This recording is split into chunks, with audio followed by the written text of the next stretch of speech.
പ്രിയമുള്ളവരെ, നമ്മുടെ പ്രധാനമന്ത്രി ശ്രീ നരേന്ദ്രമോദി ഇന്നലെ ബൻസ്വാര രാജസ്ഥാനിൽ ജനങ്ങളെ അഭിസംബോധന ചെയ്ത് സംസാരിച്ചത് നമ്മൾ ഏവരും കേട്ട് കാണുമല്ലോ.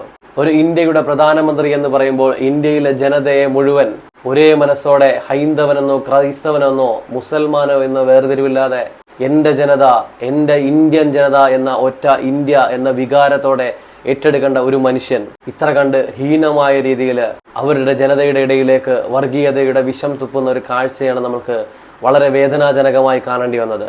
ജനാധിപത്യത്തിന്റെ മേലങ്കി അണിഞ്ഞുകൊണ്ട് സ്വേച്ഛാധിപത്യം നടപ്പിലാക്കുന്ന ഒരു സർക്കാരായി കഴിഞ്ഞ 10 വർഷക്കാലമായി നരേന്ദ്രമോദി സർക്കാർ മാറി വരുന്നൊരു കാഴ്ചയുടെ യഥാർത്ഥ മുഖം കൂടിയാണ് ഈ തെരഞ്ഞെടുപ്പെടുത്ത കാലഘട്ടത്തിൽ നരേന്ദ്രമോദിയുടെ ഭാഗത്തു നിന്നും നമ്മുടെ ഇന്ത്യയുടെ പ്രധാനമന്ത്രിയുടെ ഭാഗത്തു നിന്നും ഒരിക്കലും സംഭവിക്കാൻ പാടില്ലാത്ത രീതിയിൽ സ്വന്തം ജനതയെ ഒരുമിച്ച് നിർത്തേണ്ട ഉത്തരവാദിത്വമുള്ള, വലിയ ഉത്തരവാദിത്വമുള്ള, ഇന്ത്യയുടെ ഭരണഘടനയിൽ തന്നെ ഏറ്റവും മൂല്യമുള്ള മതേതര മൂല്യത്തെ തന്നെ വിഷം കലർത്തി ഇല്ലാതാക്കുന്ന തരത്തിലുള്ള ഒരു നിലപാട്, ഒരു പ്രഖ്യാപനം വളരെ മോശമായ രീതിയിലായിപ്പോയി. കാരണം ഒരിക്കലും ഇത് ഇന്ത്യയുടെ പൈതൃകത്തിന് ചേർന്നതല്ല, ഇന്ത്യയുടെ മതേതരത്വത്തിന് ചേർന്നതല്ല, ഇന്ത്യയുടെ നിലനിൽപ്പിന് തന്നെ ചേർന്നതല്ല.